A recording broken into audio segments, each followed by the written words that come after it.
In the casual dress of a man newly relieved of his duties, South Sudan's former vice president made his first public appearance, criticising his old boss for being too slow to replace him. If we did not have a disciplined army, we would be in crisis, you see.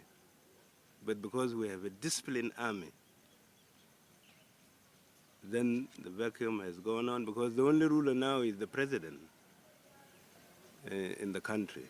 And this is not what the Constitution says. The Sudan People's Liberation Army is the largest and most powerful institution in the country. It was cobbled together out of factions who fought together to win independence from the north.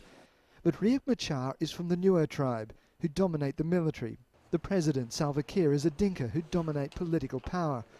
The dismissals upset the delicate balance of power here, raising fears of an ethnic split. That hasn't happened yet, but Western diplomats believe the risk hasn't gone away. The crisis began on Tuesday when President Salva Kiir issued a decree dismissing his deputy and the entire cabinet and suspending his party's chairman. The president hasn't said why he did it, but in the past he's publicly complained about dysfunctional ministries and millions of dollars that have gone missing. A senior civil servant says the power vacuum will soon end. The president is now working on forming the new cabinet. I can't tell you the exact date on which he will complete this, but at least I can use the word very soon. So far, the crisis seems to have had very little impact on daily life. Despite dire predictions, the political struggles have not been played out on the streets.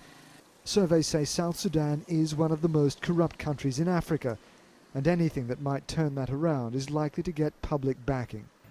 So in one radical, decisive step, Salva Kiir has sought to deal with two of the biggest criticisms of his government, that it's both corrupt and incompetent.